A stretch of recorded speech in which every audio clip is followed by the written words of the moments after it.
Estou recebendo aqui no estúdio da Nova Engá uma pessoa que conheço já há um bom tempo, já tivemos altos papos e hoje nós vamos conversar um pouco diferente, nós vamos falar sobre o trabalho, sobre a sua vida profissional. Carlos Henrique Cardoso, tenente-coronel da Polícia Militar. Atualmente ele está na reserva, 30 anos de serviço. 2019 ele se aposentou. Foi comandante da 4ª Companhia da Polícia Rodoviária, 7º Batalhão em Cruzeiro do Oeste, o 8º Batalhão de Paranavaí, também na 2ª Companhia da nossa querida Colorado, subcomandante do 4º Batalhão aqui em Maringá, chefe do Estado-Maior do 3º Comando Regional da Polícia Militar. Atualmente advogado criminalista, especialista em Direito Militar e coordenador de pós-graduação em Direito Militar. Portanto, se aposentou entre aspas. Meu amigo Cardoso, bom dia, Tenente Coronel. Bom dia, Edson. É uma grande satisfação estar aqui com você, estar revendo o amigo e batendo um papo aqui, lembrando, né, dos tempos passados, né, Edson? Como é gostoso isso, né? Cardoso, me permita... Você, durante todo esse tempo na Polícia Militar, desde criança surgiu a vontade um dia, vou ser militar. E aí ingressou na carreira ou foi um ocaso? Edson, eu sou curitibano, leite quente da gema, né? Eu estudei no Colégio da Polícia Militar em Curitiba desde os meus 10 anos de idade. E a partir dali começou a se criar uma influência na minha vida pessoal e profissional. O meu pai, ele era muito ativo dentro do colégio, era presidente da Associação de Pais e Mestres por muitos anos e tinha muita amizade com oficiais da corporação naquela ocasião. E aí eu fiquei 7 anos no Colégio da Polícia Militar vendo toda aquela situação, aquela estrutura, e aí comecei a ter um interesse por ingressar na polícia. Só que assim, como você com 17 anos, você não sabe o que você quer, né? Eu queria ser engenheiro civil. Me recordo até hoje, minha mãe conversou comigo e falou assim, filho, tenta fazer escola de oficiais da polícia, é uma carreira bonita, estabilidade, segurança. Se você não gostar, você sai e vai fazer engenharia, você está novo ainda. E assim foi. Aí eu ingressei na Academia Policial Militar do Guatupê em 89, 1º de março de 1989, e me apaixonei pela carreira, pela profissão. E no dia 6 de janeiro de 1992, cheguei em Maringá. Sem conhecer Maringá, por ouvir dizer, me apaixonei pela cidade, que não tem como se apaixonar, né, Edson? E aqui estou até hoje, graças a Deus. Aqui constituí família, meus filhos nasceram aqui, entre indas e vindas em função da carreira, hoje estou estabilizado em Maringá, graças a Deus. Tenente Coronel Cardoso, me conta uma coisa, na Polícia Militar nós sabemos de que você defende o cidadão. A Polícia Militar está aí para nos defender. E você esteve à frente de comandos durante muito tempo. É complicado? Como é? Porque as pessoas talvez não tenham um pouco de noção de como é a vida de um oficial. Como funciona um comando. Edson, eu sempre digo o seguinte, você trabalhar, você se relacionar com pessoas é complicado. O ser humano, na sua essência, ele já é complexo. E eu sempre brincava com meus policiais que ninguém vai ligar um 190 para te convidar para ir no churrasco. Quem liga para a Polícia Militar, temos em tese que está numa situação de emergência. Então nós vivemos 24 horas por dia, de domingo a domingo, enfrentando o problema das pessoas, o problema da sociedade. E você, quando está numa função de comando, você exerce uma função estratégica em cima disso.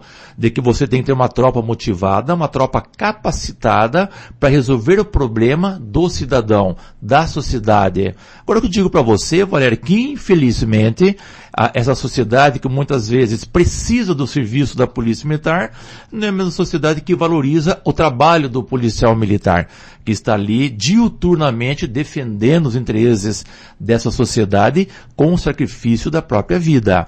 Obviamente, eu comandei batalhões com 600 policiais. A responsabilidade ela é muito grande.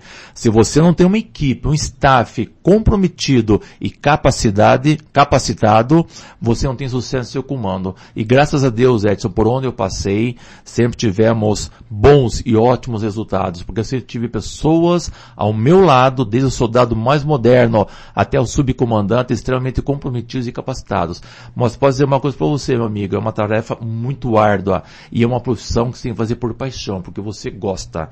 Que não basta você querer um concurso público para ter estabilidade. Você tem que gostar do que você faz, porque você passa muito mais tempo servindo ao próximo, defendendo ao próximo, do que a si mesmo e a sua própria família. Nesse tempo todo na Polícia Militar, Tenente Coronel, houve um caso, uma situação que vocês atenderam, que você trabalhou e que te gravou para todos sempre? Porque é uma pergunta que, aliás, eu faço sempre aos convidados. Algo que, durante a sua carreira, te marcou e de que hoje você se lembra, poxa vida, agradeço por ter sido policial, por ter estado naquele momento e ajudado. Ou um outro que você se amargurou, existiu, passou já por situações atípicas na carreira e que te marcaram? São 30 anos, Então você passa por inúmeras situações que te marcam e que te magoam, com certeza. Eu me recordo logo que eu cheguei em Maringá, uma situação muito pontual, isso em 92, 93. Maringá ainda era uma cidade em franco desenvolvimento, e nós tínhamos ainda muitos bairros em Maringá que não tinham pavimentação asfáltica, não tinham saneamento básico, e a criminalidade era muito grande. E eu me recordo que, conhecendo esse determinado bairro, para ouvir dizer, eu falei ao motorista, vamos lá que eu quero conhecer esse bairro. E o motorista me lembra até hoje, isso já fazem 30 anos, ele falou assim, tenente, o senhor tem certeza? Ela é perigoso. Eu falei, cara, se é perigoso para a polícia, imagina para o cidadão comum. Vamos lá, quero conhecer. Mas eu lembro até hoje, foi a gente entrar no bairro e levar tiro. Assim, de cara, isso em 1992. Levar tiro, não sabia de onde estavam vindo os tiros, porque a polícia não entrava naquele bairro, isso falando de Maringá. Graças à urbanização de Maringá, graças aos investimentos do poder municipal, poder estadual, hoje podemos dizer que Maringá é uma cidade tranquila em relação à criminalidade, se comparado com outros centros da mesma proporção, com certeza. Então esse foi um fato que me marcou muito no início da minha carreira. Mal entraram no bairro? Exatamente, no início da minha carreira. Então eu acho que é só em São Paulo e Rio de Janeiro. Não, Maringá acontece também, que muitas vezes não é divulgado. Então esse foi um fato muito marcante, que foi logo que eu cheguei em Maringá. Um outro fato que eu me recordo, assim, falando da minha vida profissional pessoal, como eu falei, eu vim para Maringá em 92, em janeiro de 92. E eu tinha já uma gestão de que eu ficaria em Curitiba, no batalhão de trânsito, naquela época. E quando fez designação assim, o comandante-geral na época estava de férias, e eu que estava no lugar não sabia dessas tratativas, porque como eu falei, meu pai tinha muito contato, enfim, conheci o comandante-geral pessoalmente, me viu crescer, enfim. E uma semana depois, 15 dias depois, o comandante-geral da corporação me ligou. Falou assim, Cardoso, pegue suas malas e pode voltar para Curitiba.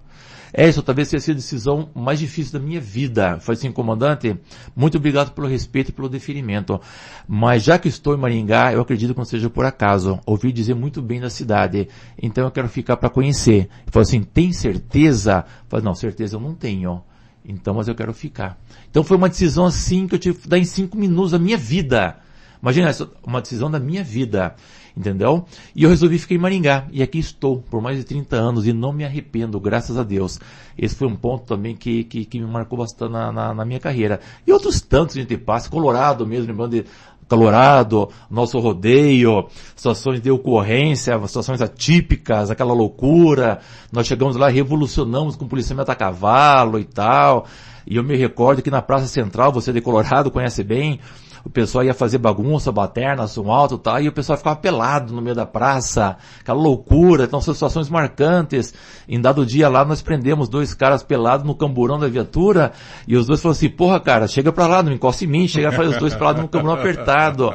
E quem fazia pra mim o termo de segurança nacional era uma policial feminina. Aí chegaram 2 caras pelados, se enrolaram numa toalha. Então são situações assim, hilárias, que a gente não esquece. E tantas outras aí, a gente poderia ficar aqui muitas horas conversando.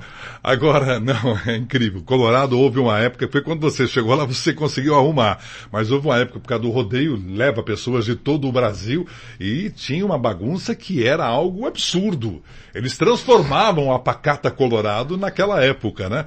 E tinha determinadas ruas que ninguém passava. o público que vinha de fora dominava a cidade.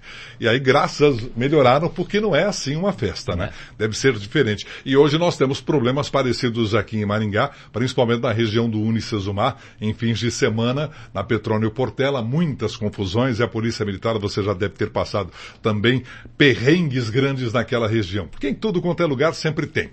Terminando, você se aposenta, 2019. E aí você, formado na advocacia, busca a advocacia criminalística. Especializa-se em direito militar. Por quê?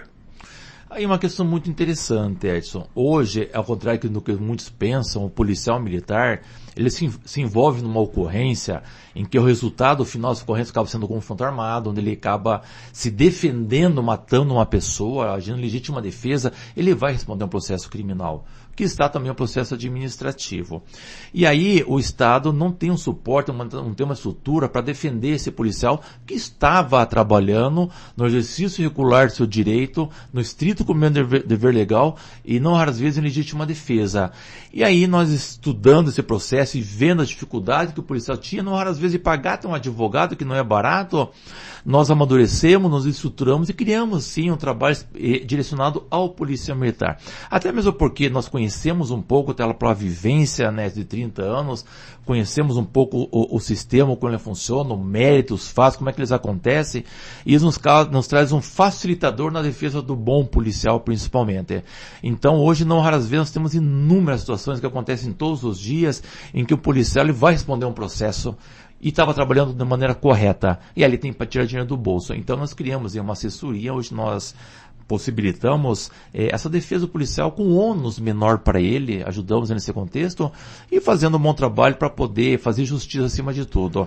E naturalmente acabamos enveredando para esse caminho aí. Tênis Coronel, pergunta, uma curiosidade. Há alguns anos atrás eu me recordo de ter lido uma matéria em que os policiais estavam fazendo uma perseguição, perderam a direção, bateram o carro e tiveram que pagar o conserto da viatura. Isto realmente existia na Polícia Militar? Existia, assim, num contexto, Edson, que como é que funciona? O policial tem serviço, existe ali a responsabilidade objetiva do Estado, que não pode ser transferida para seu agente. É o risco da atividade. O policial não sai com a viatura para bater de propósito. Se ele bateu, é porque ele estava em serviço, em alguma circunstância, que levou aquele resultado finalístico. O que ocorre na prática hoje, às vezes um acidente com a viatura, um acidente de pequena monta, o próprio policial, para evitar o embaraço, um processo administrativo, um inquérito, se o custo é pequeno, ele já se antecipa e resolve arrumar a viatura até para a viatura não ficar parada.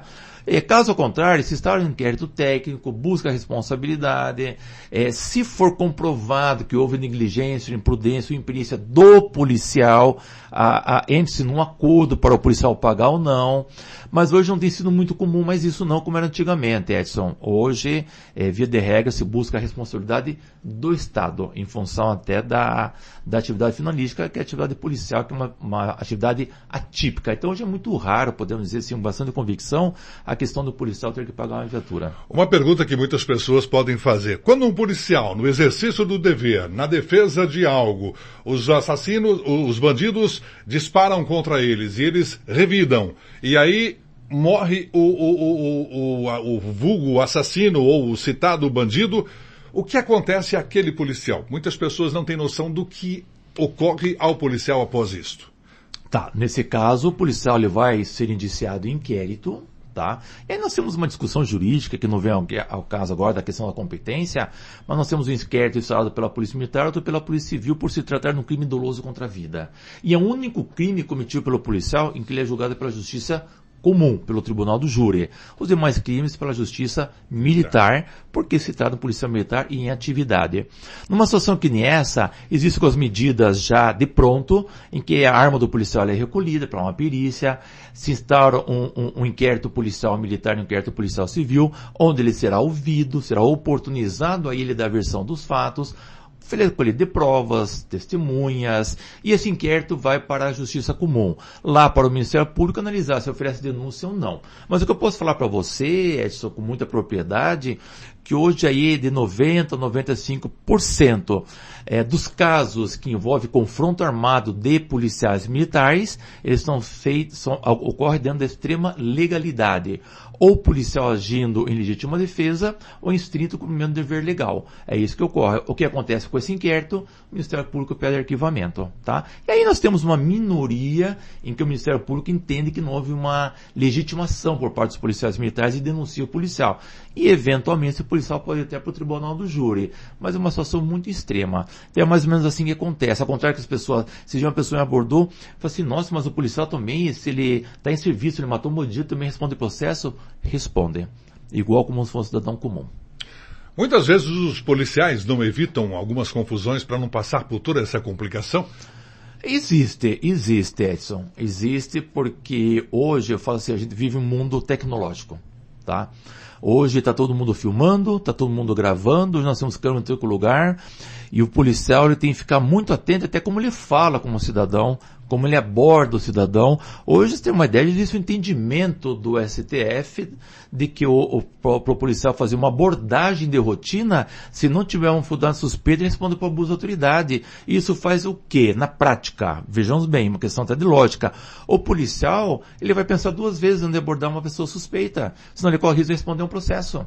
Então isso acaba sendo um desestimulador para o policial que está lá na ponta. Eu sempre falo o seguinte, para quem está lá na ponta, levando tiro, levando porrada, colocando em risco a própria vida, é muito difícil. Depois você ser julgado por uma pessoa que está no ar-condicionado e tranquilo, entendeu? São realidades totalmente diferentes, você entendeu? Me recordo até uma situação que foi veiculada aí por muito tempo, talvez uns 2 anos atrás, de uma promotora de justiça que falava que o policial militar só era legítimo ele dar um tiro no bandido se o bandido atirasse primeiro, o que é um absurdo isso, é um absurdo. Hoje existe um entendimento pacificado que se o cara está armado, ele vai fazer o que com aquela arma? Ele vai atirar em alguém. Então, se o policial visualizar aquela pessoa armada, isso já lhe dá, digamos assim, a possibilidade de repelir aquela justa agressão, de atirar como cidadão e ele estará agindo, sim, em legítima defesa. Alguns estados já estão usando câmeras, os policiais trabalhando com câmeras. O Paraná também já começou a trabalhar com câmeras no uniforme dos policiais? Já existem alguns policiais que utilizam, inclusive os policiais compram até com o próprio dinheiro particular.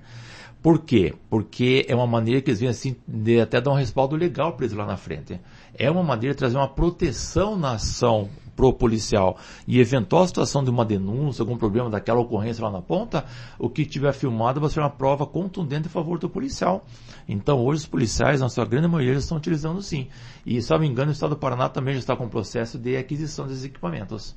Aí o policial, ele trabalha o tempo todo com aquela câmera, filmando tudo que ele faz, tanto dentro do veículo como fora. Exatamente. E como o senhor frisou, é uma segurança também para o policial. Ele chegou aqui, me bateu e eu estou processando. Não. Está aqui as imagens, não foi o que aconteceu. E, Edson, acontece bastante, cara, infelizmente. Hoje, infelizmente, que isso dá a impressão que o bandido tem mais direito que o policial. Essa que é a verdade. Então, muitas denúncias evasivas contra policiais, bons policiais, e que muitas vezes causam até um desestímulo. Eu tenho um amigo muito pessoal e eu conversava com ele sobre isso. Ele falou, Edson, às vezes eu vejo a pessoa com drogas, eu evito eu viro para o lado e me afasto, porque se eu o prender, antes que eu saia da delegacia, após eu fazer o trabalho, eu vou observar de que o cidadão já está saindo pela outra porta da delegacia. Exatamente. Isso acontece bastante, Edson. Isso é mais um ponto que causa um desestímulo muito grande para o policial. Por quê? Nós temos uma legislação que é falha. Muitas vezes ela precisa ser implementada e melhorada. E um dos pontos a ser melhorados é justamente esse. Agora, qual a avaliação que você faz? Terminou, não mais está à frente dos comandos da polícia, você hoje está com o seu consultório, aliás, com o seu escritório, a família praticamente trabalhando junto também no seu escritório. Já tinha imaginado lá atrás de que um dia a família estaria trabalhando todos juntos? Edson, interessante isso. Minha filha está se formando em Direito, já passou na OAB. O meu filho, ano que vem, vai começar a fazer Direito, já começa a trabalhar conosco esse ano. E assim, primeiro que é uma alegria para um pai, né, para uma mãe, de você ter os dias encaminhados. E estar junto com você é uma alegria em dobro. Então, eu vejo assim, minha filha já está tomando a frente, Está com 22 anos apenas, mas já está querendo uma maturidade no negócio que é dela também.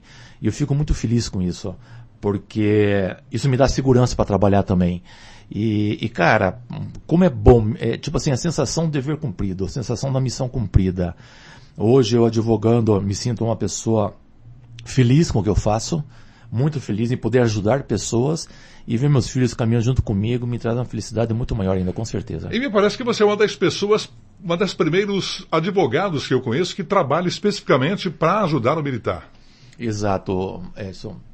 Aí é um ponto interessante.